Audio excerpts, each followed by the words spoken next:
Lack of transparency results in distrust and a deep sense of insecurity. Good evening and welcome. This is Face the Nation.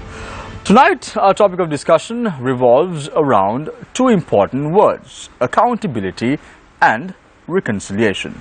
Where is Sri Lanka really moving forward as far as accountability and reconciliation are concerned?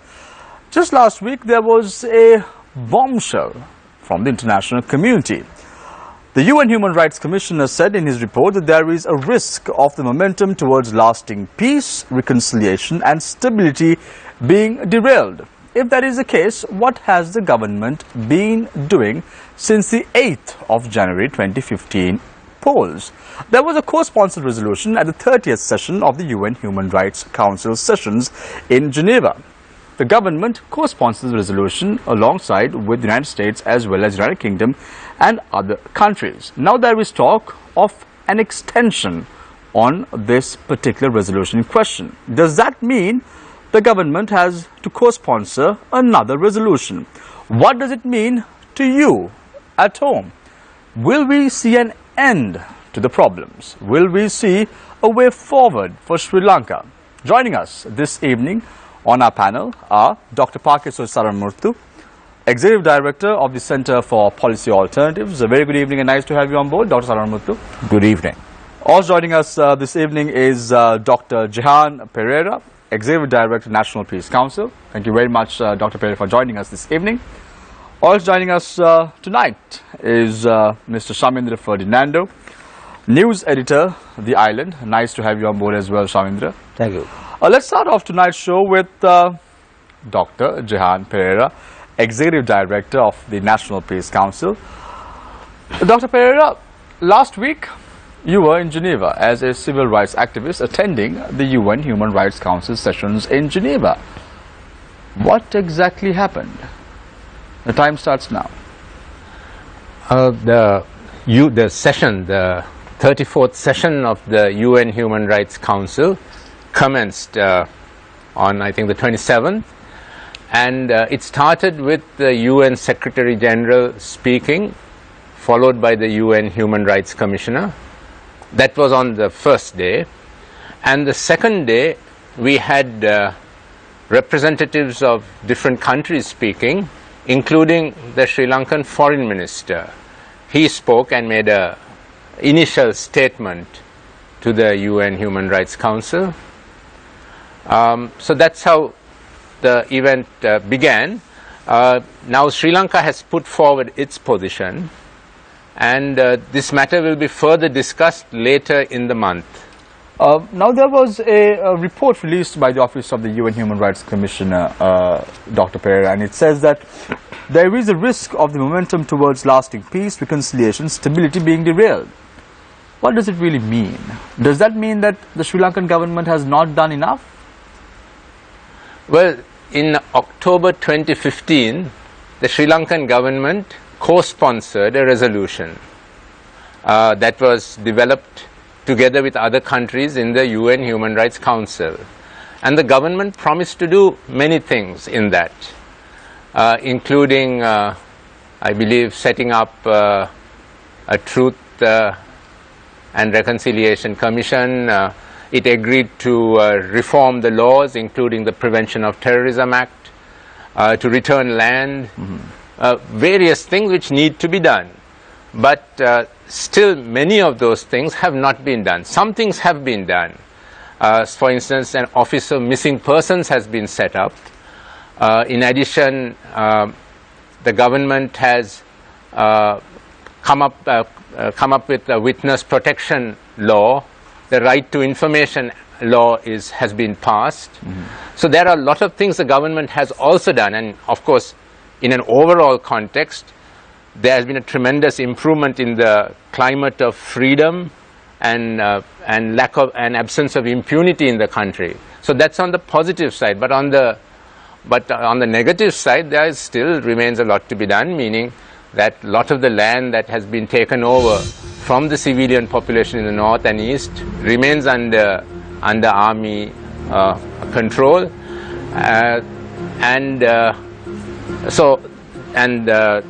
missing people still continue to remain missing. We still don't know anything more about what might have happened to them, though that is one of the promises the government made in October 2015, that it would investigate those cases and let the families of the missing people know what happened to their loved ones.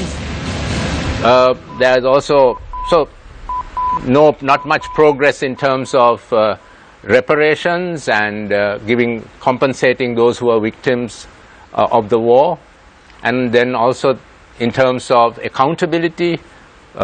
If there were human rights abuses, war crimes that took place in the past, those are not being dealt with. So I think the Human Rights Commissioner is referring to that, and also in the last 2 years we see that there is increased, government's own popularity may not be as high as it was. There is a certain sense that things are slowing down. There is infighting. We sometimes see members of the government saying various contradictory things. So I think he's referring to all of that, and he's saying... Dr. Pereira, you said that the government is saying contradictory things. I want to drag your attention to the statement made by the Prime Minister last week, saying that there is no need to establish a hybrid court. However, the report in question clearly states that adopting of legislation establishing a hybrid court in Sri Lanka is imperative. Now, how do you view this, Dr. Pereira? Contradictory statements coming in from what I was referring to, sometimes we have members of the government themselves saying different things. Say about constitutional reform.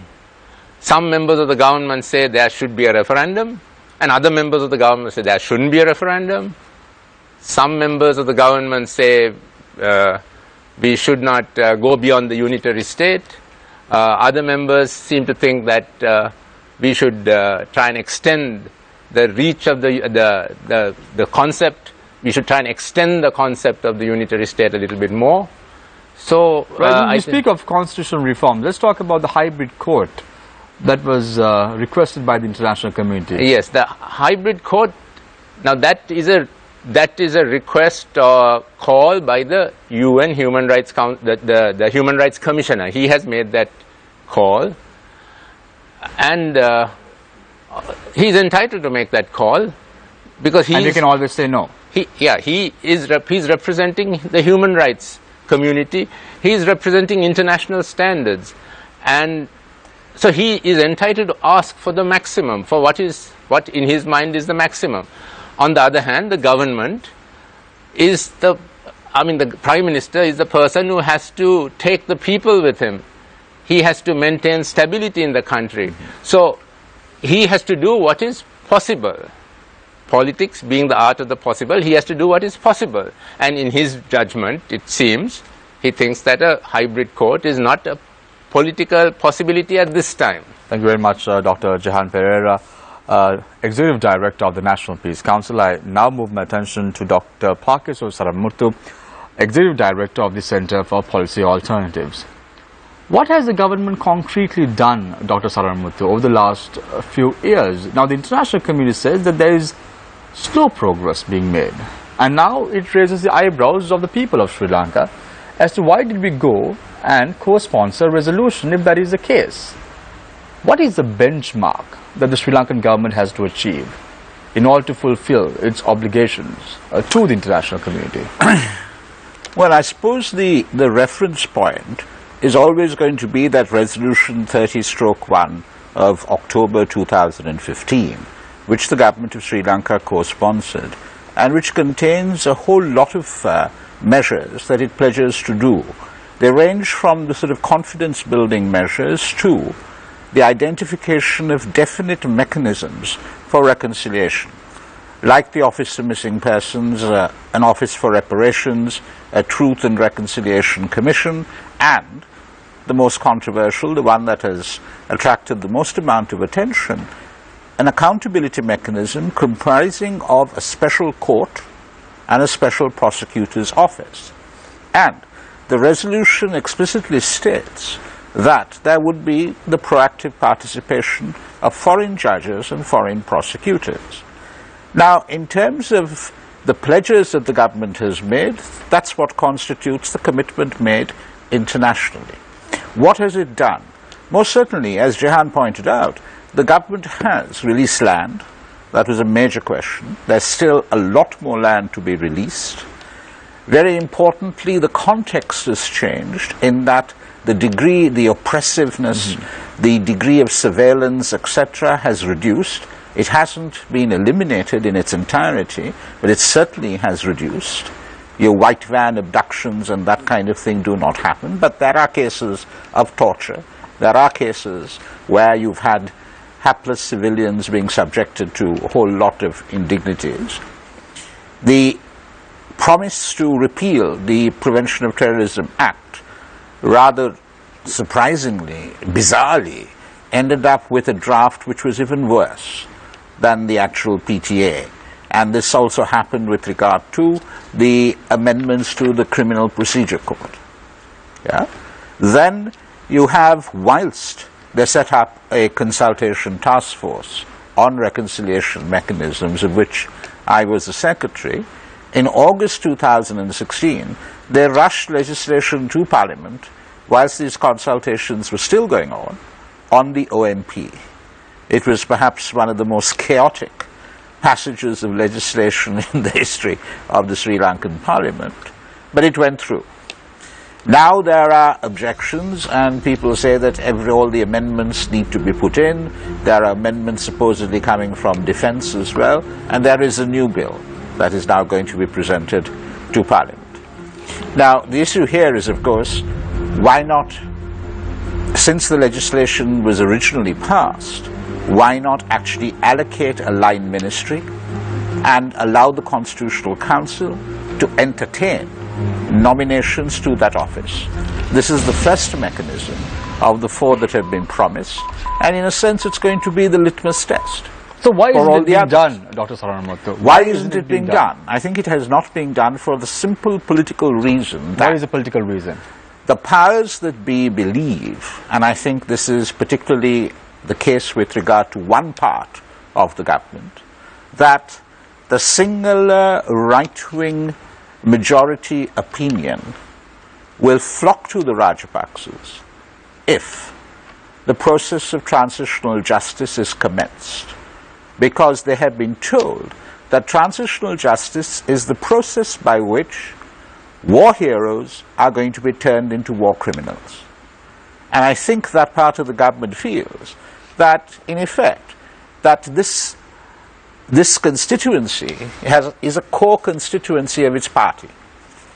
And if they are not placated and appeased, they would be ceded in their entirety to the joint opposition.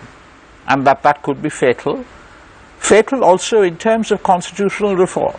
The argument being that if one is pushed to the position eventually of having to go for a new constitution, as we were all promised, I think, then a referendum will have to be held.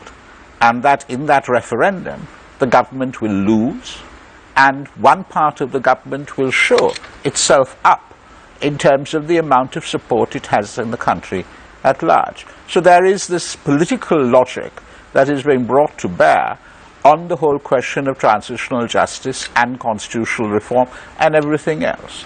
Let's talk about constitutional reforms. Dr. Pereira said that there is contradictions made within the government itself about constitutional reforms. However, you see the Minister of Foreign Affairs addressing the 34th session of the UN Human Rights Council session saying, the parliamentary process and referendum are for us imperative. Now, this statement made by the Minister of Foreign Affairs, Mangala Samaravira, does it really reflect the country's position, Dr. Saranamuthu? Well, the key issue here is, of course, is that whose statements are the authoritative statements? Absolutely. So if the President of the country states authoritatively what is going to happen and what his government intends for the country, then there will be no lack of clarity or no confusion.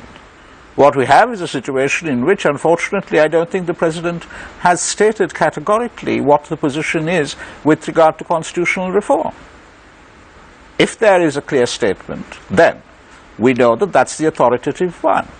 Right from the outset, he stated very clearly with regard to transitional justice that there would not be any foreign judges. irrespective of the commitment made in terms of the resolution of October 2015. And he has stuck to that position. But we await an authoritative clarification from His Excellency in respect of constitutional reform. And it is important at the same time, of course, that if the President says one thing, that members of his own party, and indeed members of his cabinet, don't go out and say another. Dr. Saramuthu, on this very show, a few months back, you said that when there were questions about the integrity of the President, everyone should go to the President's residence and ask him what is going on. Do you still believe so? I still think that in a functioning democracy, the citizens have absolutely the entire right to go and ask their chief executive as to what is going on. After all, that's the essence of democracy. Thank you very much, Dr. Pakitso Saramuthu, Executive Director of the Center for Policy Alternatives, has been very vocal with regard to reconciliation efforts in Sri Lanka over the years. I now move my attention to Mr. Shamindra Ferdinando, News Editor, The Island. Shamindra, let's not ask the Chief Executive. Let's ask you, what is going on in Sri Lanka right now? Having demanded accountability process, I think the civil society cannot, under any circumstances, support the government's call for an extension. Right? That's number one. Because, see, the previous government was ousted because it refused to address human rights issues. Right? The previous when you say the previous government was ousted, what do you mean by that? Because it did not, or is it because of corruption? No, I don't think so. Now see, the Tamil National Alliance, which accused the Sri Lankan army of killing over 40,000 people, urged the Tamil people to vote for General Sarath Fonseca in 2010. In 2015, the same political party, alliance, supported former Minister Maithripala Sirisena, who had been the acting defence minister during the final week of the war. Right? So, this coalition was brought together by Western governments and other interested parties because the previous government did not address the human rights issue. Right? What were the accusations made against the previous government? Over 40,000 Tamil civilians killed during the final battles east of A9 road, then attacks on hospitals and denying food and medicine to the Tamil people of Vandi. Right? Those were the allegations. The previous government refused to investigate. Right? So that's why the international community put pressure on the previous government. At one point, they were told, if you don't take action against those who are responsible, we'll impose economic sanctions. That was the threat. Yahapalana leaders repeatedly said that if you elect Mahinda Rajapaksa again, you will face economic sanctions. Now, why? That really did not boil down to the grassroots of Sri Lanka, did it? Why not? Shamindra? Why not?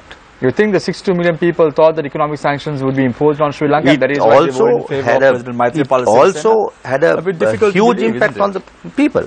If you go back to November, December, January first week, that period, you will realize the statements made by various members of the opposition warning the people, if you do this, there's going to be huge problem with America, Britain and EU, all these countries imposing sanctions on us. It happened, and you are fully aware of it. So I think it's. But the American people did not vote in Sri Lanka, did they? The Sri Lankans. No, I mean, obviously, I mean, if you go through WikiLeaks, you will realize how the American political affairs officer called Mr. Sambandhan and requested him to support a certain party. It happened, I mean, just Google it. And there was interference. Now recently, the American system accused Russia of doing it there. So it happened in this country. But here, when somebody said, that these people are interfering, people do not want to believe. Shamindra, you speak of the 2010 elections and the 2015 presidential elections. I want to take your attention to the 2005 presidential elections. Yes. Where the Tamil people of Sri Lanka did not vote Yes. because they wanted a particular leader to be reigning as the president of the country. And the Tamil National Alliance also supported that cause at that point, which supported the LTTE at that time. This was a submission made by Tirana Aras openly. Yeah. In front of his blazed house, he said that there was money being sent to the LTTE by the former regime, but you don't refer to that. Why is that? No, 2005, the accusation was that then candidate Mahinda Rajapaksa gave, I think 800 million, they talk about 800 million, money to the LTT. Right? If he gave money, he should be investigated. But don't forget, the order was given on behalf of the LTT. It was the Tamil National Alliance in Kilnoche in the first week of November 2005 instructed Tamil people not to vote for any candidate. They ensured Mahinda Rajapaksa won that election. Why?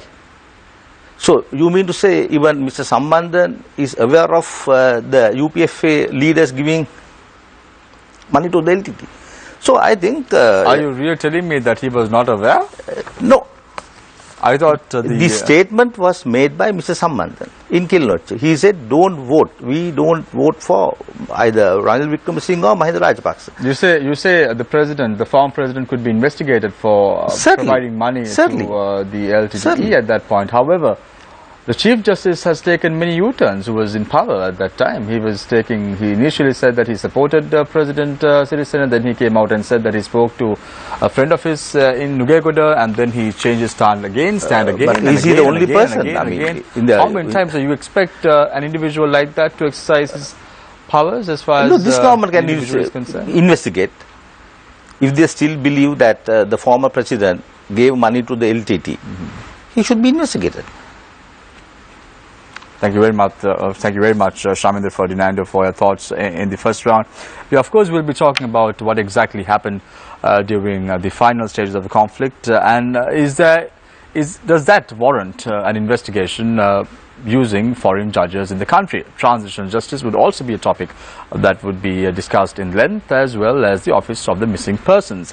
We enacted a law, but why are we not implementing it? So those are the topics that would be discussed today. Let's open the floor for questions from our journalists. Joining us this evening, on to my right is Nadim Majid, as always. On to my immediate left is Attorney at Law Sonali Vanika, and on to my far left is Chaturanga Poraj. Let's start off with Sonali. Thanks, Sham. My first question is to Shamindra Ferdinando. Dr. Sarvanamuthu, in his opening remarks, spoke about land rights. How does the government go about ensuring that the freedoms of the citizens are protected on the one hand, whilst also ensuring that national security is at its peak? Since the end of fighting in May 2009, in the Jaffna Peninsula, the army had handed over, I think, more than 50% of the land held by the army, by all the armed forces in the Jaffna Peninsula. So if you go through Jaffna, then Mullaitivu, Kilnoche, like that, areas had been handed over, large areas. So, but now recently, last week, a section of the Air Force base at Mullaitivu had been handed over to the civilians. So like that, I believe the government should address this land issue and return lands to the Tamil people wherever possible. But that should not be done in a way inimical to national security interests. Because most of the people who are demanding the return of these lands did not utter a word when the LTT held high security zones in Kilnoche, Mullaitivu, not a word. Have you ever seen TNA leaders or any other civil society person except Dr. Sarvanamuthu? I must tell you, He was the only person when the island contacted civil society organizations in 2005 and asked about the directive given by the LTT and the TNA not to vote. He is the only person to condemn that decision. We are so many people. Nobody else wanted to do that. You spoke about how some of these people didn't demand their lands when the LTT was occupying it, but the LTT was a oppressive terrorist organization. No, I did not say about the Making people. demands from the LTT when you're in their area might be quite dangerous. I did not say the people did not demand. I'm talking about the civil society. I'm talking about the embassies. Okay, understood. Now you say that we should make sure that it's not done in a way that is inimical to national security. What do you mean by that? Because Sri Lanka is now in a peace situation. The need for high security zones, the need to have military cantonments in areas, especially now, if there is still a need, that raises serious questions about the capabilities of the state intelligence and the military intelligence arms. No, because now with the increased, with better technology, you have better surveillance and intelligence gathering methods. You don't really have to have a physical presence on lands owned by private citizens of the country. Aren't you violating the rights of the individual by continuing to hold on to those lands? So, are you suggesting that we return to 80s and just reduce the army presence in Jaffna? I'm not saying you have to reduce the military, reduce the number of the military. I'm saying that does the military continue to occupy the land of private citizens? No, I mean, see, certain lands had to be held. On what premise? No, I mean, see, in the 80s, say 85, 86 period, the entire presence, Jaffna, army presence in the Jaffna Peninsula, about 1,000 troops. About 1,000. That's from Kankasan to Ray up to Omante. 1,000. Right. Over a period of time, with the development of the LTT and other Tamil terrorist groups, the previous government, J.R. Javan's government, had to increase that strength. At the time the Vanni battle started, there were almost 50,000 troops in Jaffna. Today it has come down to 15. That was justifiable at the time, to have an increased military presence. Now it has with the now threat come down of to the 15,000. LTTE and even paramilitaries operating in those regions. There was definitely a justifiable cause to have a very strong military presence there. Is there still a justifiable cause? No, certainly we have to maintain required military presence.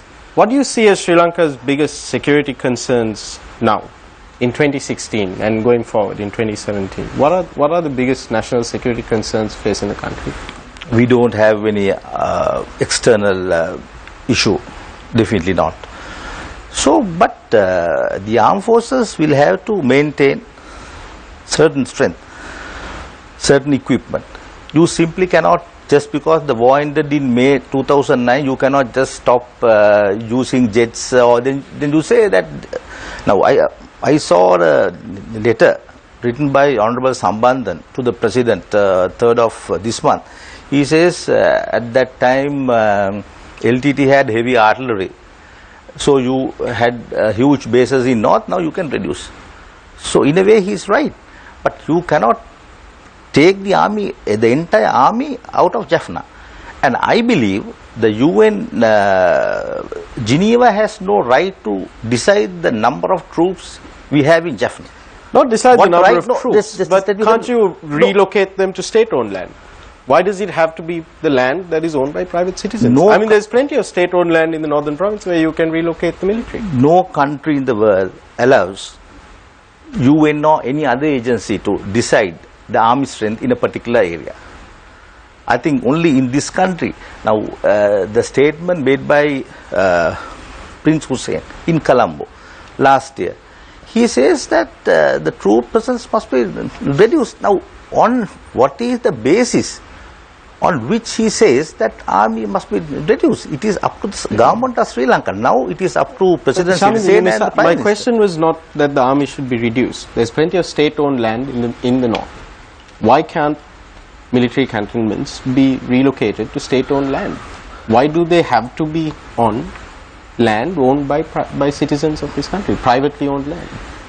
In the There is Jaffna, plenty of state-owned land in the north, in the east, are you all over talking the about Jaffna Peninsula, Wanli or the east? the entire region. No, Jaffna Peninsula, no. You don't have state land like that. No, definitely not. We have bases in Kankasanture, Palali, then Nilvan Pass, like that. Dr. Saranamuthu, I want to ask a question from you now. In your initial speech, you mentioned about the consultation task force for reconciliation, the report that was produced by you all. If I'm not mistaken, there were units that you all set up in the north, island-wide, if I'm not mistaken, to consult these people and talk to these people and get their opinion. But can you tell me about the response you all received, particularly from the north and the east, with regard to the consultation? Yeah, the consultation task force set up what we called zonal task forces in the north and east, and that was at district level.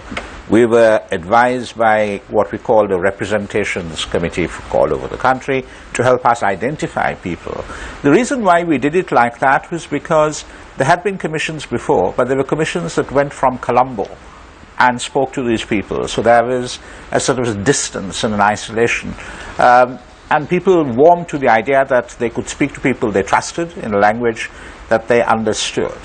Now, the north and east is not a monolith, so there were, variations of opinion.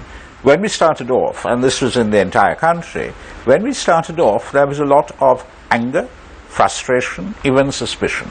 And the reason for it was people told us, look, we've come and given testimony and made submissions before so many committees and commissions and whatever. Nothing has come out of it. We don't even know what their recommendations are. So we're rather fed up. But when they came to realize that this was a mechanism to ascertain their views before government policy was formed, then they warmed to the idea. Of course, they were not made aware or fully aware of what these mechanisms were all about. And so they spoke from their experiences. Yeah. Also, in addition to that, there were elements in the north, and indeed in the east as well, who were launching what was called an alternative consultation process, which there were various allegations that they were sort of feeding information to people, insisting, for example, that they come before us and talk about exclusively international mechanism for accountability. They were supposed to come up with a report, but I don't know, it seems to have got lost somewhere along the way. So you got anger, frustration, bitterness, then growing grudging acceptance that this was something different and therefore would be different. And in terms of what do they want? Right across the board, and particularly in the north and east as well, they wanted active participation by victims in whatever mechanisms were set up. They wanted these mechanisms to be accessible both in terms of the operational languages as well as in terms of the location. Right. Thirdly, in terms of a demand or in terms of an ask, they wanted the truth to be established. That was something that came out very, very strongly, that the truth must be established. And much more in the north and east, of course, than anywhere else, with regard to the accountability mechanism, the argument was made to us very simply that, look, if it is exclusively national, in our eyes, it won't be credible. We know what the judiciary, the law and order forces, etc., in this country have been, how they have behaved over the last 10 years or 5 years or whatever time period you want to take. We don't have faith and trust and confidence in them.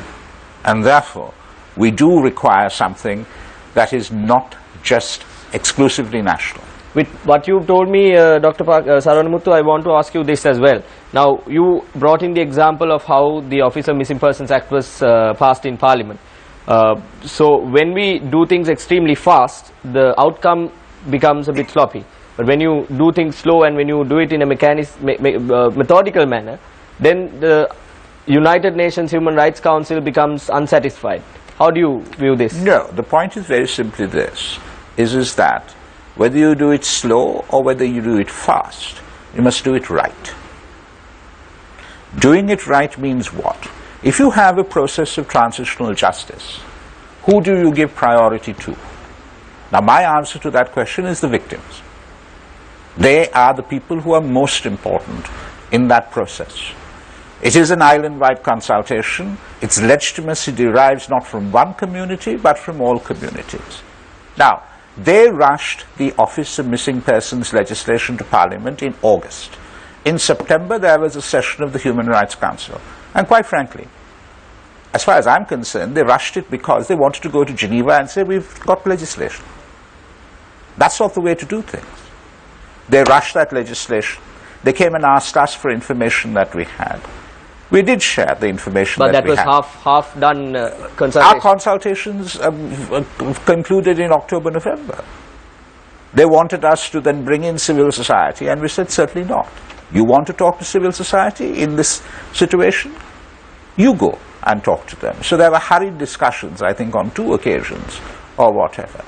Only at the end of the day, the original legislation that was sent to Parliament was by no means bad. It was quite good. But you see what happened in Parliament.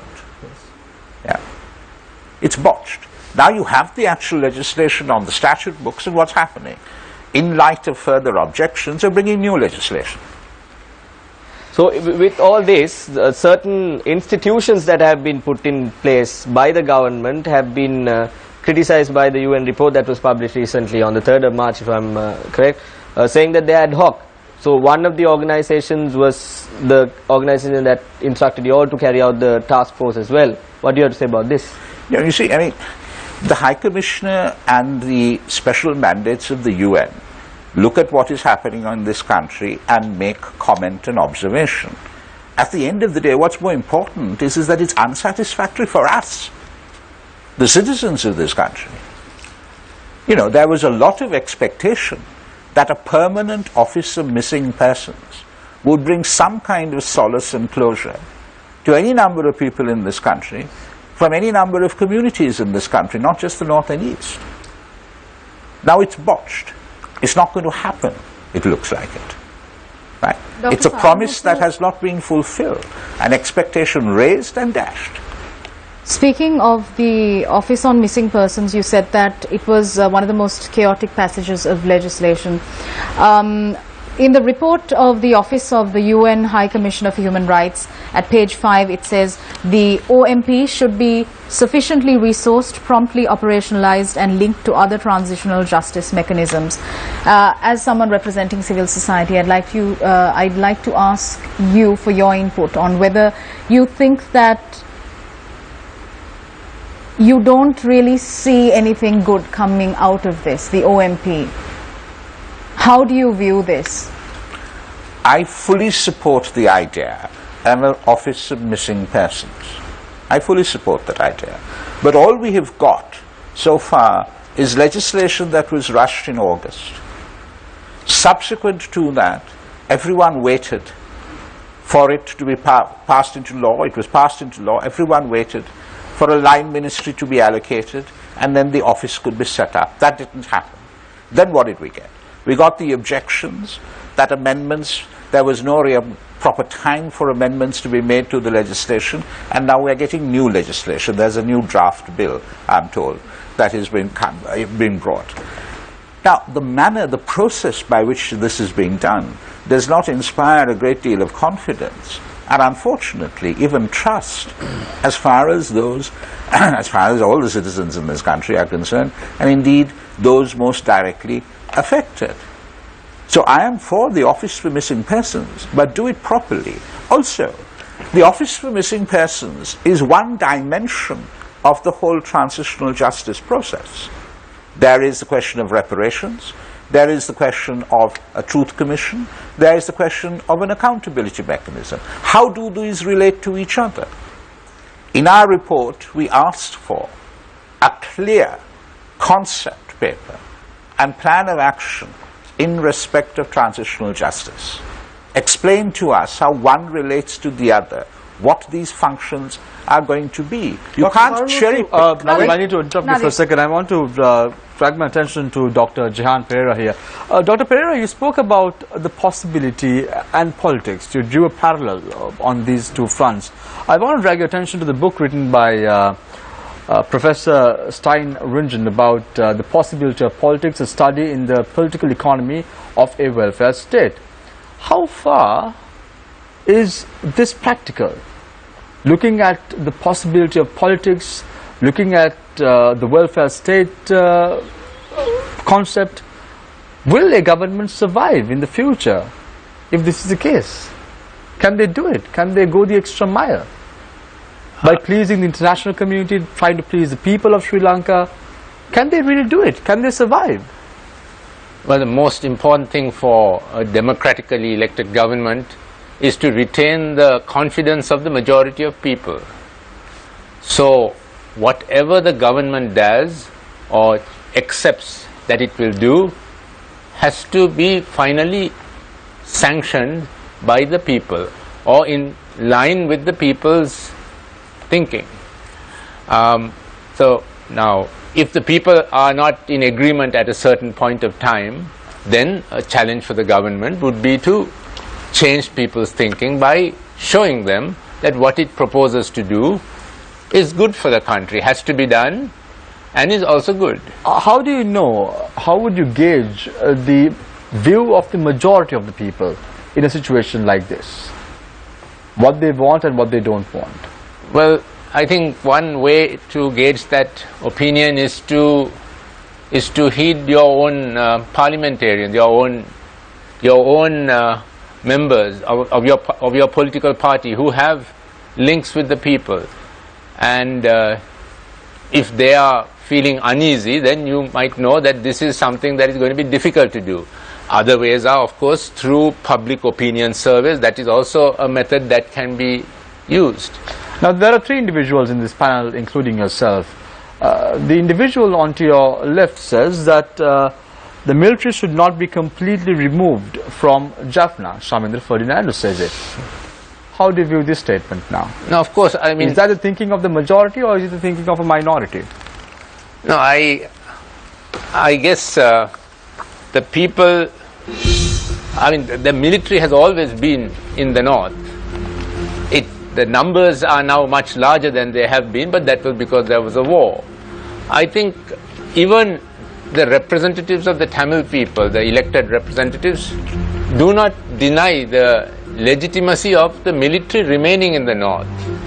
But what they want is, they want that presence, the military presence, to be minimized and not to be encroaching onto civilian life. So now you say minimize. So you also are of the opinion that military should not be completely removed from Jaffna, but there should be a certain amount of presence in the peninsula. Of course. Is that your opinion? Yeah, the Sri Lankan military should be all over the country.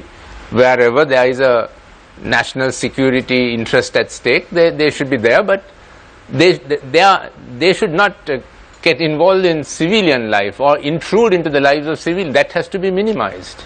So is that happening in Jaffna right now, in the eastern province right now?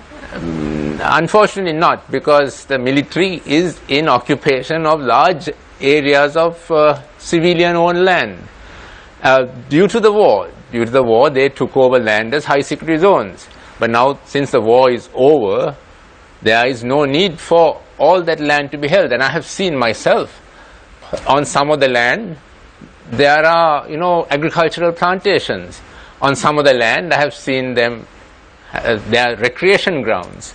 And on other land, there are hotels. And so, those things, I think, are very deeply hurtful to the Tamil people, to see their land, used for these purposes. During a war, maybe, because there was actually a real security concern. The LTT would come in and fire into military bases, but now that is over. Therefore, this must change. These lands should be given back. As much as possible should be given back. Is there accountability in the country, Dr. Jehan Pereira? Is there efforts being taken by the government to establish accountability? Well, meaning accountability for the past. Human rights violations. What happened during the time of the war. Yeah. That is proving to be difficult, because... is it ever going to happen? I'm sure it will happen. This is difficult in all countries. In countries like Argentina, Bangladesh, it has taken sometimes 30, 40 years before accountability processes have reached a So you say fruition. countries like Argentina, 30 to 40 years have taken as far as accountability is concerned. Why is the international community then pressing Sri Lanka to do this overnight? Yes, that I also agree that it is, they are, see, it's the international human rights community and they aim for the ideal. The ideal is as soon as something wrong happens, you bring those people to justice. What was the mood like at the Human Rights Council session this time around in Geneva? Was there disappointment from the international community towards Sri Lanka? Because I recollect many civil rights activists saying it was a victory for Sri Lanka. At the 30th session of the UN Human Rights Council session in Geneva in the year 2015, October, what was the mood like this time around when that report came out on Sri Lanka at the 34th session? Well, the report has come out in a publication. It was not, so I don't know how people are receiving it, but the sense I get is that Sri Lanka is seen as a country which has made a lot of progress compared to the past. It is one of the brightest spots in the world today in terms of progressing from war to peace and justice. So I think the international community is actually quite sympathetic to Sri Lanka. They are very sympathetic. And they think, like I think, that the government is on the correct path. It is going slow, but it needs to be supported in going forward on the correct path. And I think My that is final what the question before international the break. community Why wasn't this time? My final question before the break. Why wasn't the international community sympathetic when President Mahinda Rajapaksa was in power? Didn't they see that sympathy at that time? No, but President Mahinda Rajapaksa's government was not doing the things that this government is doing. Thank you very much, Dr. Jahanpur, for your thoughts in the first and second round. After the break, we speak of transitional justice. For you sitting at home, you may wonder what transitional justice is all about. Transitional justice is a set of both judicial as well as non-judicial measures to redress and deal with legacies of massive human rights violations in a particular country. In a nutshell, you all know what transitional justice is about Sri Lankans coming together to discuss how to address the past and how to move forward in the process of nation building. All this and more after this short commercial break. Stay connected. Stay with Face the Nation.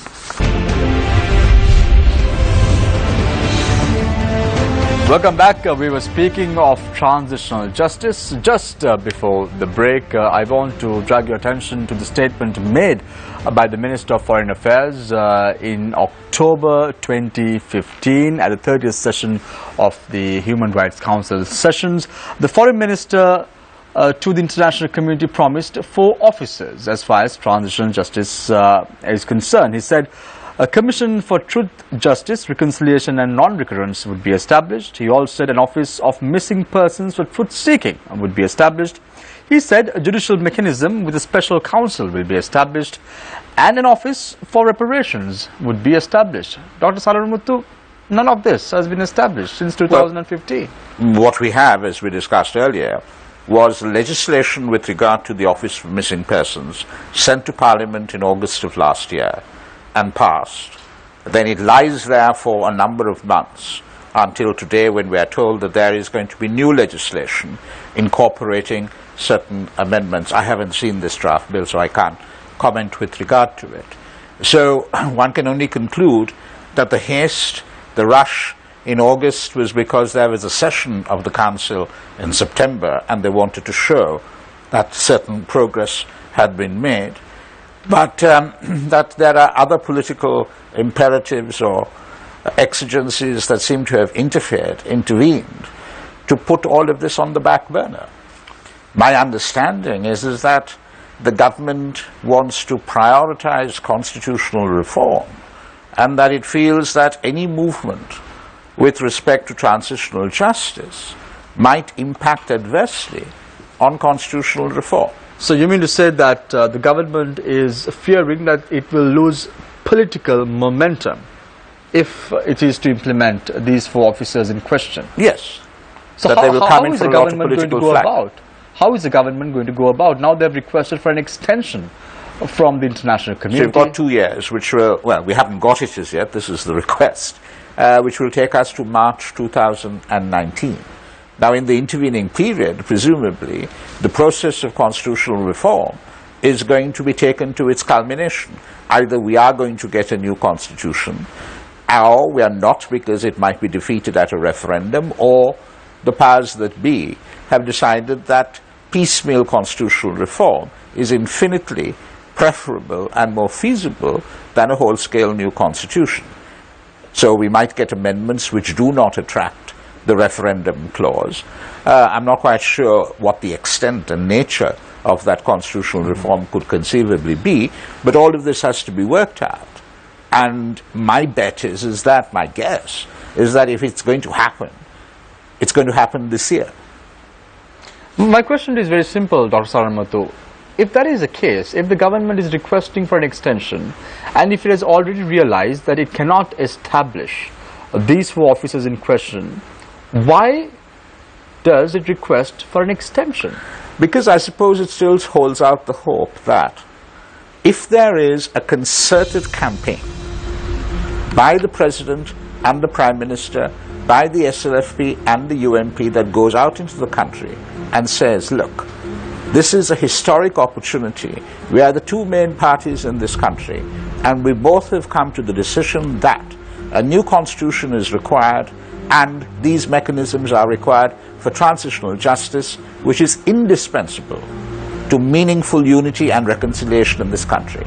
Go out and campaign on that basis, not dissimilar to the kind of Sudunelum initiative that we had under President Kumaratunga. Let's see what will happen. Thank you very much, Dr. Pakisar Saranmuthu, Executive Director of the Center for Policy Alternatives. And now move my attention to Dr. Jehan Pereira, Executive Director of the National Peace Council. We're talking of transitional justice. Why transitional justice? Why remember the past? The time starts now. Well, you remember the past. One reason is because you want to learn from it. You don't want to repeat the mistakes of the past. Sri Lanka has had 3 rounds of very great violence. The first JVP insurrection of 71, then the second JVP insurrection of 88, 89, and then the Tamil rebellion. So in all those 3 cases, we have not gone to the past. I think on this occasion, there is an effort being made to go to the past, partly because there is international pressure. Also, there is pressure from the Tamil community, the entire Tamil community, the elites as well as the masses of people would want very much the government to visit the past and see what went wrong and hold those who did very bad things accountable. So when you say the past, Dr. Pereira, are you referring to the final stages of the conflict or the 3-decade-long war? I think what has provoked this interest in the accountability process is in fact the last phase of the war, because the last phase of the war was very dramatic, and especially at the very end there are reports, allegations of out of battle violations, out of the battleground, that terrible violations took place. So I think that is what has triggered the imagination and the desire of people to go to the past. But I think that when we go to the past, we need to go back even before. I think we need to go back 20, 30 years to what has happened in the past in order to also ensure that no one community feels that it is being targeted to be shamed in front of the world. And I think that therefore, since the last phase of the war was one in which the Sri Lankan military had the upper hand, and where the allegations are mostly against the Sri Lankan military, although the LTT also did terrible things such as holding the civilian population hostage. But the main blame will go to the Sri Lankan military. But if you go back further back, there were terrible things that happened where the LTT was responsible. And if you go back further, you will find terrible things happen where Sinhalese were also victims, like in the JBP period, also in the LTT period. So I think a larger time frame would be advisable. Dr. Pereira, you said that transitional justice is not about naming and shaming people. It's about a learning experience. If that is the case, Dr. Pereira, why is the Human Rights Commissioner's office requesting the legislations be enacted to criminalize war crimes, crimes against humanity, genocide and forced disappearance in the country? Well, I mean, I would say it is also about naming and shaming. It is also about... So you're contradicting your thoughts No, now. it's both. We learn lessons. I mean, there are many reasons why we do things and why good things need to be done, not just one reason. So one reason is to learn from the past. The second reason is also for a deterrent purpose, so that these things will not, that people will know that if they do this in the future again, that there will be punishment, there will be accountability for them. And third also is the reason, I mean the other reason of justice and the desire of people that if something very terrible happened to them, that they see that those people who did that terrible thing are punished. There's a sense of justice that people crave for. So I think those are the three reasons why we want to look to the past. Now you have the former army commander, who is now a field marshal, stating that, Field Marshal Sarat Fonseca stating that his military was well disciplined, and he assures that there was no war crimes during the latter stages of the conflict. Isn't that enough for the international community? That statement alone, won't it do? And just a general statement, but no, because he's the army commander whose army and who himself is also who has been accused of various things. So you can't just take one person's So you're saying view. It's not the commander-in-chief, it's also the army commander who has been accused in this case? I mean, I think all of those in the chain of command would be accused and would be culpable and must be held accountable. Now that is also the reason why it is very difficult at this time. Thank you very because much. many of the people who might be held guilty are still in positions of power, sometimes in the military itself, sometimes out of political office, but still very, very powerful. So it's very difficult at this time. And that's why I think that there is something called sequencing in transitional justice. Although there are the 4 pillars of truth, accountability, reparations and institutional reform, all 4 are equally important. All 4 have to be done. But maybe you And all focus, 4 are independent. Yeah, you focus on, you try to do what you can do today, and certain things you leave for later as the situation evolves. Thank you very much, Dr. Jehan Pereira, Executive Director of the Center for Policy Alternatives. Shamindra Ferdinando now begs a question. Now there's a question that begs an answer. The international community is so concerned about Sri Lanka at the moment. It's very concerned about transitional justice, accountability for past violations of human rights. Why not take a look at the situations in Libya? Why not take a look at situations in Afghanistan? Why not take a look at situations in Iraq? You had a leader being shot dead in broad daylight in Libya, Muammar Gaddafi. The country is yet to be a normal country. Normalcy has to prevail in that particular country in question. Why not transitional justice in these areas, in these countries? And why only Sri Lanka? Perhaps civil society organizations are not so active in those countries, maybe, right? But just responding to Jehan, I must tell you, if they really want to investigate, first of all, they must inquire into India's role here, right? The former Indian Foreign Secretary, Dixit, publicly acknowledged that Indian intervention in Sri Lanka, right? So, if they really want to investigate to see, if they really want to see what had happened to this country, first of all, India must explain. That is number one. And I believe this investigation into these war crimes allegations should take place as quickly as possible with international participation. Full international participation. That's the only way we are going to address this issue. Because, see, today we are talking about constitutional reforms, a referendum, a new constitution on the basis of false allegations. Now, up to now, they had not proved the Sri Lankan army killed 40,000 Tamil civilians. It's only an allegation. On the basis of allegations, 40,000 killed, attacks on hospitals, and the army prevented food and medicine to the Tamil people living east of A9 road. To take number one, if you take the Darusman report, right? Here it says very clearly. It says until 2031, those who made these allegations cannot be questioned. So, where on earth you have you move the UN system against a country without proving allegations?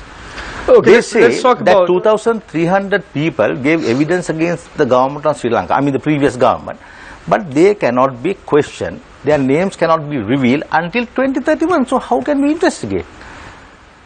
Is it fair? Shamendra Ferdinando, now you are the news editor of The Island, and I am sure that you've watched the Channel 4 documentary as well. Have you? Pardon? Have you watched the Channel 4 documentaries on Sri Lanka, which was released Yes, subsequent to the war? Now, in these documentaries in question, you have documentary evidence, you have visuals of military personnel engaged in human rights violations.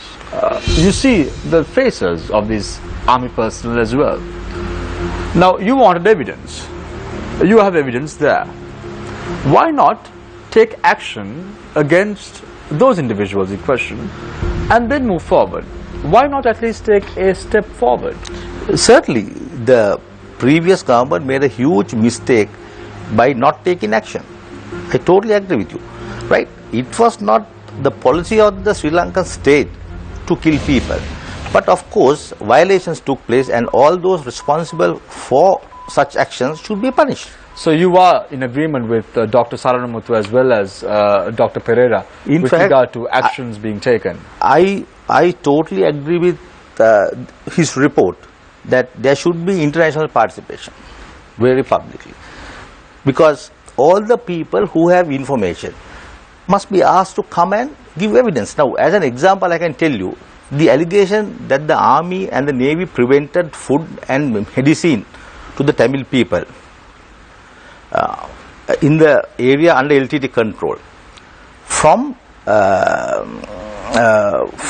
Trincomalee to Pudumathala until 9th of May, the ICRC moved food, medicine and everything, and the wounded people and their helpers, almost 14,000 people were moved from Pudumathala to Pulmuli. Right? The previous government established an Indian medical team there to receive all these people. So there's evidence if they really want to check. And Jahan, I'm sure, is aware of all these facts. Now, at one point, they said the previous government conducted a war without witnesses. The allegation was, the Channel 4 allegation was, the international relief workers, UN and ICRC were all moved out of Vanni by August, September 2008. But they were there until late January. They were there. It says in this book. But for some reason, the previous government did not check these facts. They were interested in giving money to US PR firms. They wasted over $6 million US. Right? So, I am not defending anybody. Thank you very much. I very strongly believe there should be an investigation with foreign participation. Thank you very much, Shamendra Ferdinando. Very quickly, Shamendra believes that there needs to be foreign participation as far as the judicial process is concerned on these accountability issues. Dr. Pereira, give me a yes or no. Do you think foreign judges should participate in the Sri Lankan judicial process? I am also, because there is a problem of credibility, especially So is it where, yes where or the no? issue of war Yeah. crimes is concerned. So I agree that there should be participation, but I am not in favor of foreign judges sitting in judgment Right. over in a Sri Lankan court. I believe that there should be advice, supervision, Solid. guidance, and expertise being provided to the Sri Lankan judges who will take the decision. What about you, Dr. Saramuth? What is your opinion with regard to foreign judges? I've signed a report that calls for a hybrid court. So do you think I that agree. I do you think think that you that have foreign to- judges should participate in the judgment? Absolutely. If it's going to be hybrid, there have to be foreign judges. So do you think that the foreign judges should also make Foreign decisions? judges and foreigners as part of the special counsel's office as well. Thank you very much, Dr. Saramuth, for your thoughts as well. Let's open the floor for questions from journalists. A hot topic indeed. Let's start off with Sonali. Thank you, Shamir. Dr. Sarvamuthu, I'd like to get back to where I left off with you with regard to the Office on Missing Persons Act. Don't you think that you're being a little too hasty with your judgment of it, given the fact that, for example, the Right to Information Act was enacted, it is now very much operational, and it is a success. Even people, we see a large number of people going into government departments, government bodies, requesting for information on disappearances of Please, loved ones, etc. My issue with the ONP is that it's not being implemented. That Yes, the office but- is not being set But up. don't you think you're being a little too hasty Why with am your I being judgment? hasty? You passed the legislation in August. It's now February. Why don't you set it up? And if you want to amend the law, you can amend the law along the way. Why couldn't it be set up between August and February? I'd also like your input on the PTA, the Prevention of Terrorism Act. It has been called a piece of draconian legislation. Replacing it with national security legislation, counterterrorism legislation compliant with best international practices has been talked of, tried out, but it has failed up to now. How do you view this? And where are we really going wrong? Well, we do know that a draft of the CTA, the Counterterrorism Act, came, and it turned out to be quite disastrous. And it was sent back to the drawing board because it seemed to be more draconian in certain respects than what it was trying to replace. So it's gone back. And now I think there's a new draft which is infinitely better and may well be the one that gets passed eventually. I hope so. Look, this is the subject here is the whole question of counterterrorism, but it's also about how do we make law? How do we make law in this country? You know, there is surely a process, and process is important in terms of the legitimacy of that law, the sustainability of that law. Dr. Pereira, do you think that we're going about the wrong way when it comes to doing away with or repealing the Prevention of Terrorism Act, because of which a large number of people are languishing in jail with no charges? No, I think that the PTA should be revised, reformed, or got rid of, and a better law brought in. I think that is very important for us. Mr. Ferdinando, post-conflict Sri Lanka is now moving towards an era of accelerated development. We're also hearing of the government dealing with large-scale corruption allegations. There's a central bank bond issue. There's now the latest, the Google Loon project. Does this government even have the time to deal with issues like transitional justice, etc.? Or do you think that the government has got its priorities all mixed up? No, I think Sonali, this government, not recently, a couple of months back, long time ago, they decided to ask for additional time from Geneva. That is my belief, right? Otherwise, they should have done these things in a way, you know, to address the concerns of the civil society, the Tamil people, and the international community. Throughout this period, Yahapana leaders believed that they were going to ask for additional time. Now see the situation today. The president of the country says that he has refused the hybrid court. right, proposed by their committee. Now that committee is appointed by the government of Sri Lanka. You appoint a committee, they make recommendations, and then you reject.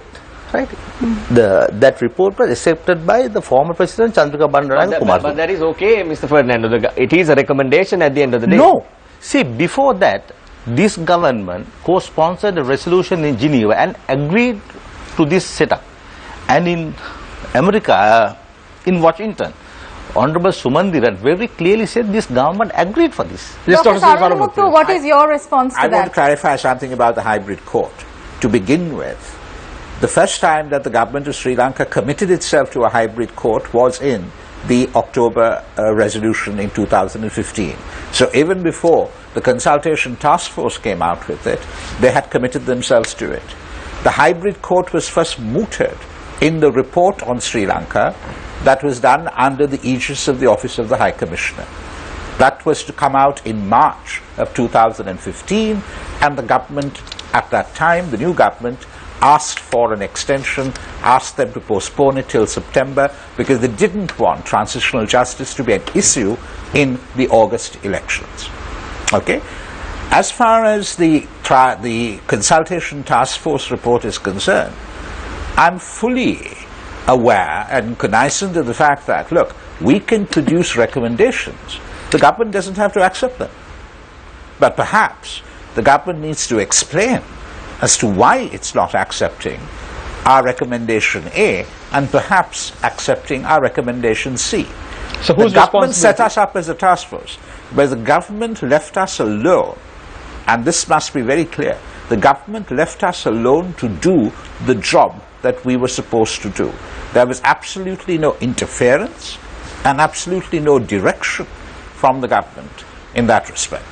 Who should explain about why it is not really accepting or implementing the recommendations that have been put forward by your committee in question? Who should explain this fact? Over 7,000 people came before this consultation task force. These are the voices of the people of this country in respect of mechanisms for reconciliation. I think it's incumbent on the government to turn around and say, look, we're not accepting A, but if you're accepting B and C, as to why you're accepting B and C. The government should surely enter into a conversation, a consultation itself with its citizens on what is necessary and what is going to be done in respect of transitional justice. There should be no secret about it. Who from the government should do this, Dr. Saranamuthu? Is it the foreign minister, the prime minister, or the president? Who should do it? The president, the prime minister, and all the ministers put together. They need to go and talk. Have you taken this up with the president? Oh, we have. I mean, this is what I said right at the word go. What we wanted was, before we went and did consultations, was for the government to go out and explain to people what it proposed in Geneva. That did not happen. That did not happen. But we would have presumably have had a more informed consultation if people were very clear in their minds what the government was actually proposing and what it intended by what it co-sponsored in Resolution 30/1 in the Human Rights Council. Dr. Pereira, a U-turn again by the government. Why? A U-turn in respect of what? Dr. Saranamuthu just said that even before his recommendations came out, the government went and co-sponsored a resolution which clearly stated that giving a nod to a hybrid court. And now it says, the Prime Minister last week said very clearly, there is a good justice system in Sri Lanka now, so hence we don't need foreign judges.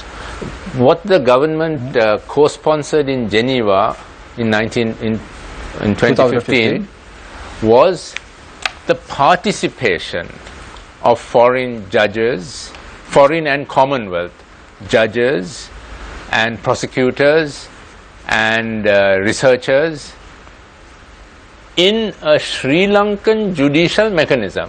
Participation of foreigners in a Sri Lankan judicial mechanism. Now this is a matter for interpretation. It could mean that the participation the of Prime judges. Minister and the President have very clearly stated participation, whether it is in judgment or otherwise, that there will be no participation. is what they've said. There will be no foreign judges in any capacity.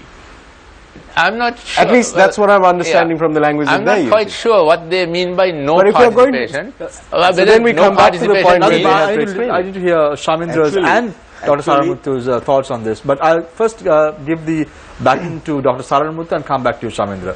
What are your thoughts? Well, Dr. I mean, Saranmuthu? it strikes me that commonsensically, if you talk about participation, you're not talking about sitting somewhere else and making an observation. Although you stretch the point, that is participation too. But participation involves more proactive involvement in what you are talking about. You know, and if it was to be only technical advice, the resolution should have stated that quite explicitly. Shamindra? Actually, on the TNA spokesman, MP M.A. Sumantira, in Washington, in June last year, our ambassador in America was seated next to him, and he very clearly said the government of Sri Lanka agreed for foreign participation, very clearly. I simply cannot understand why Jehan says something else today, because that's something this government agreed. This government, and it's here. It say there were some doubts created as to whether the constitution of Sri Lanka would allow for foreign nationals to function as judges, and we went into that question, clarified it, and said yes, they can. This Sumandiran said, I did this story for the island. Nobody denied it. Shamindra, you need to give an opportunity to Dr. Pereira to respond to that. Jehan says something else today.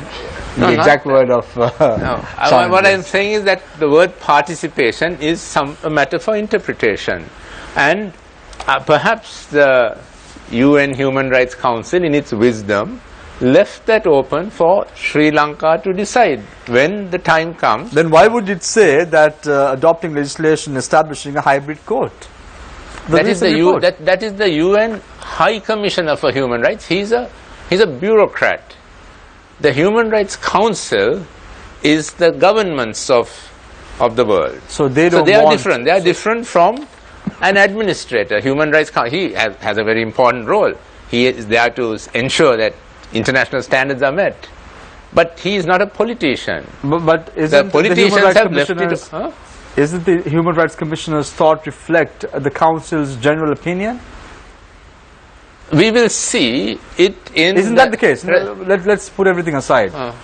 Does No, the no, Human Rights it does not. It Commissioner's- does not. It is. He is making his own statement. It's left to the governments of which are part of the Human Rights Council to decide whether they accept it or not. So have they accepted this report in question? Yes or no? You were there last week. And it has not yet come to that stage. We will see what the governments of the Human Rights Council, what decision they have come to when they come up with the follow-on resolution, when they let us know whether they give Sri Lanka the 2 years that we are asking for, and whether they say, we are giving you these 2 years, we also want you to have a hybrid court. Okay, let's say Or whether they hypothetically. leave it open again. Okay, let's say hypothetically, Dr. Pereira, that Sri Lanka doesn't want the extension. Sri Lanka tells the international community, we don't want to do anything about your resolution in question. Let us be alone. Do not interfere into our affairs. If that happens, what is the international community going to do? Well, I don't think Sri Lanka will want to get Well, into a situation. hypothetically, let's say it happens. What will the international community do? Yes. They will be. I think they will be very displeased because they do not Displeased, want. and what would they do next? They would not want countries behaving like rogue states and just defying Yes, the Dr. international community. But I think one thing that needs to be clarified and made very clear here is that the Human Rights Council does not have any mandatory powers that it can exercise on its members. However, if a country was to defy a resolution of the Human Rights Council, individual states could decide to deal with that country on a bilateral basis or in another multilateral forum. But there is no mandatory sanction that can be taken at the Human Rights Council. You have to go to the Security Council. Thank you very much for the clarification, Dr. Saranmuthu. Yes, Sonali. Last week, the media was rife with articles saying the US is looking for a way to leave the UNHRC. Dr. Pereira, how would any move by the US to depart from the UNHRC affect Sri Lanka vis-a-vis allegations of human rights violations? Well, I don't think it will change things very much. It is true that the US took the lead in formulating the resolutions in the past. The US took the lead, and it was because of the US pressure that many countries followed suit and voted against Sri Lanka. But now it's different, because Sri Lanka has actually agreed to the UN resolution. So my guess is that even if the US leaves the UN Human Rights Council, not much will change. The European countries will take on where the US left off. Dr. Saravanmuthu, my last question for you. This government came into power with the support of mainly the Tamil community, the Muslim community, communities known as minority communities. Do you think that the government has by now managed to win the hearts and minds of these minority communities, or are we still at square one?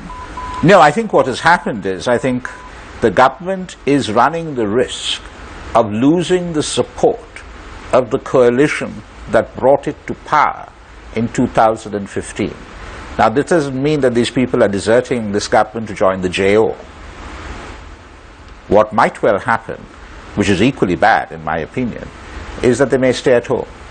So is there an element of disillusionment? Oh yes, most definitely. Dr. Saravanmuthu, when this whole issue is of the extension is concerned, does an extension being taken by the government, can it be construed in a way that it's a defeat for the country, a defeat on behalf of the government? No. Is it a step back that we're taking? Absolutely not. Absolutely not. The international community acknowledges the progress that has been made by this government, recognizes that there is lots more that has to be done, is still has faith and confidence that the government will do it, and is giving them 2 more years to do so. Dr. Pereira, we've seen, as Dr. Saravanmuthu probably correctly pointed out, there's been no progress on Resolution 30/1, aside from the passing of legislation to establish the Office of Missing Persons Act. Is this a symptomatic of what this government's legacy will be, overpromise and underdeliver? No, I don't think that, because we saw it happen with the 100-day program, the whole plan to generate 1 million jobs for the youth of the country, among a myriad of other reports. It always seems to be a case of overpromise, make commitments that we can't hope to live up to. As you said, politics is the art of the possible. So did the government in October 2015 forget what was possible, try to do what was impossible? Is it a case of overpromising and under-delivering? Because I think that at the time, the foreign minister must have been very aware of what it was that he was promising the international community when he said foreign and Commonwealth participation in the... No, I think it was not exactly these concepts and these ideas and the targets that were agreed to were not exactly Sri Lanka's own. I think the internationals pushed for them, and Sri Lanka agreed with that they would also try and deliver on them. So it was a joint thing. I don't think... Are you saying that we were bullied into Resolution 30/1? No, because see, prior to agreeing with this resolution, Sri Lanka was really on a very terrible wicket. We had become very isolated. We were viewed as a country on par with some of the worst human rights abusing countries in the world. The international community was voting against us. US was against us. So the government actually turned everything around by agreeing to co-sponsor. By agreeing to commitments that it could not hope to uphold? Maybe in that short space of time, yes, that is true. Mr. Ferdinando, I think final question, because the time is running out. from the government point of view, who is heading the reconciliation drive in our country? Is it the Prime Minister? Is it the Minister of Foreign Affairs? Who is heading this reconciliation drive? Who do you think is heading it? It has to be, it's, we always call it Siddhisena Wickremesinghe government, so it's a joint thing. Yes. Joint thing. But the issue here is that we as a country, the government of Sri Lanka has assured the international community that there would be a hybrid court. That's a promise we made, and I think we should keep it. How long do you think we will talk about the reconciliation drive in our country? 6 years after the war. How long? Actually, that word reconciliation, we started talking about that only after the Sri Lankan military defeated the LTT. Before that, nobody talked about reconciliation, right? Earlier, it was something else. So we had people, Sudunelu movement, various movements to promote various ideas, but at the finally, to bring in genuine, to bring the people together, the army had to defeat the LTT. That's the truth. That's the truth some people do not want to admit publicly, right? If the army failed on the One East front, today the Tamil National Alliance would still be calling the LTT the sole representative of the Tamil speaking people. That's the truth. The LTT formed the TNA in October 2001, right? Because the LTT wanted a voice in parliament and overseas. That's the truth. Now today nobody talks about that. They want to punish the army. They want to punish the previous government. I believe any individual who had committed violations against the civilians should be identified and punished, maximum possible. And there's nothing wrong in having international participation in this process. Nothing wrong with that. Dr. Saramnuthu, when do you think the country will achieve reconciliation? I don't think 10 years, 20 years, 30 years? I don't think reconciliation is a particular point. It's a process. So we'll be talking about reconciliation until we breathe our last, and presumably our heirs and descendants will continue the conversation as well. The important thing is to keep the conversation alive. The most important thing is to keep the conversation alive. We're going for a short commercial break. When we come back, it's Face the Nation, the final round. Stay connected. Stay with us. We will be right back.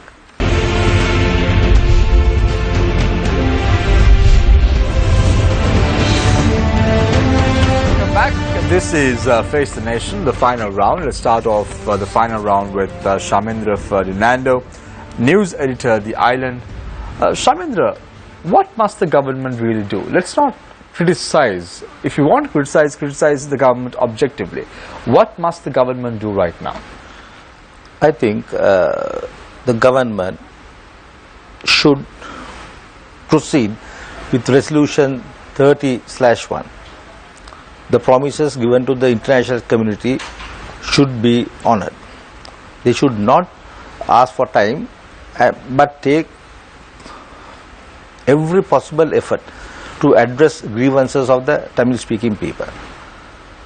And at the same time, it should make every effort to investigate these allegations made by various parties, the civil society, the international community and the Tamil National Alliance, as regards deaths of over 40,000 Tamil speaking people.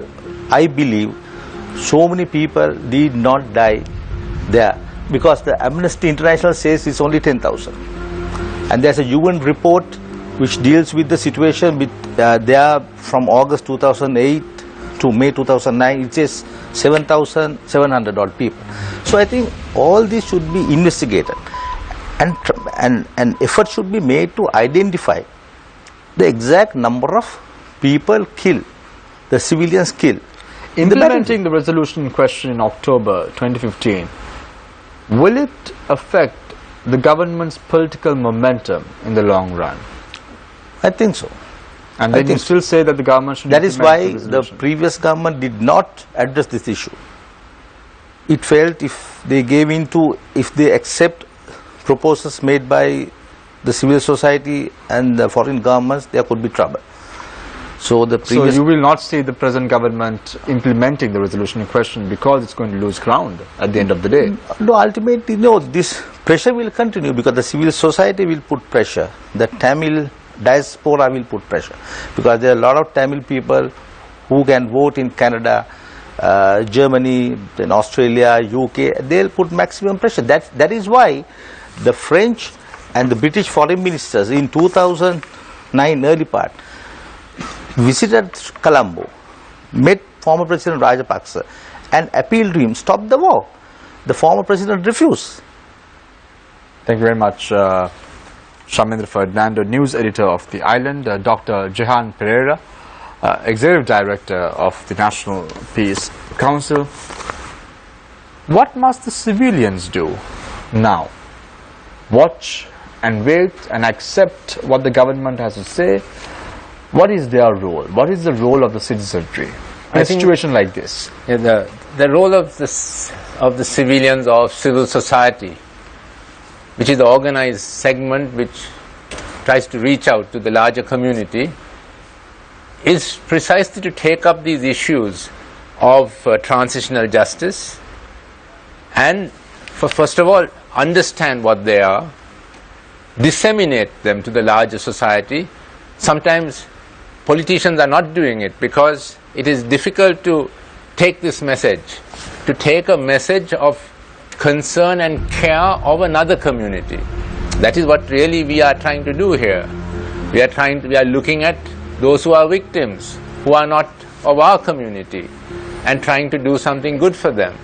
Politicians often find it easier to talk about their own community and champion the cause of their own community. But civil society that does not need votes of people can actually take these difficult, unpopular messages to the larger society. That is one thing we can do. And the second thing we can do is to link with one another, to dialogue with one another, to visit one another, to get to know one another better, and to form bonds between one another. And the third is to keep these ideas alive. These are difficult ideas to keep alive, to keep them alive so that one day there will be enough support in the country so that some politician with some great leadership skill will come forward and champion the cause to its end. Thank you very much, Dr. Pereira. But before I move to Dr. Saranamuthu, you say that civil society should unite and take a particular message forward. Now, you represent the civil society. And then you have the individual onto your right side, Dr. Pakis Saranamuthu, representing civil society as well.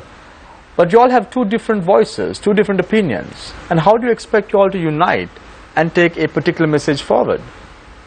It's not practical, is it, in a democracy? But I think maybe our disagreement is on specifics, on details. But we are agreed in principle, on principles, that transitional justice is important, that looking at the past is important, that accountability is important, that institutional reform is important, that we must... But then all boils down to specifics, isn't it? You just can't say that needs to be changed, and then not talk about how to instill that change. It is good that we have different ideas because the better idea will prevail. The idea that the people of this country will accept will prevail. The better idea indeed would prevail. Dr. Pakis Saranamuthu, we spoke of messages to the government, we spoke of messages to the citizenry. I want to get a holistic view from you. What is your message to the international community at large? The message to the international community at large is one that will be targeted to the Human Rights Council, and that is, if you are giving this government, as it requests, 2 more years, make very clear that these 2 more years are given because it is seen as a time period in which to do certain things. It's not 2 years to take a nap. It's not 2 years to leave transitional justice on the back burner and therefore move it onto the back burner indefinitely. It is 2 years in which certain things have got to be done. And of course, there will be political exigencies and events, etc., that intervene, which might knock the entire timetable out of kilter. But what is important is demonstrable progress and demonstrable commitment to do these things. Not everything may be able to be done. Who knows? In 2 years' time, we may not be able to have an accountability mechanism for whatever reason. But let's show that we have tried hard. And it's not just the international community. More important is the victims, the people of this country who have put faith in this government and voted for it not once but twice to produce the goods, to show that they actually care, they're listening, and they're doing their very best. When you tabled your recommendations, my final question to you, Dr. Saranmuthu, with regard to the hybrid court and not getting a response from the government with regard to your recommendations by the task force, do you think you and your fellow members were used by the government? Well, first of all, we tabled recommendations on a whole gamut of issues. Unfortunately, the media and the politicians jumped on it. Were we used? If we were used, we were used very willingly, in that we believed in transitional justice. We believed that this government was a refreshing change from its predecessor. This was an agenda that we defined and defended in the most inhospitable circumstances over 2 decades. And therefore, we felt that we had a moral responsibility to engage with government critically and constructively. So, at the end of the day, we, as I said to you earlier, they gave us the space to do this consultation. They didn't direct us, they didn't tell us what to do. They don't want to clearly, publicly, officially associate themselves with it, but I do know that they have read it, and not just the recommendation on the hybrid, and that they are probably letting it inform whatever they are doing with regard to the other mechanisms. But my appeal to them at the end of the day is, don't leave all of us in limbo. Come out and say very clearly and categorically what you intend to do for this country. You were elected to lead. Thank you very much, Dr. Saranmuthu. Thank you very much, Dr. Jahan Pereira. Thank you very much, Shamendra Ferdinand, for joining us this evening. Thank you very much, Nadeem. Thank you very much, Chaturanga. Thank you very much, Sonali Varangabadi, who is also an attorney at law, for joining us this evening.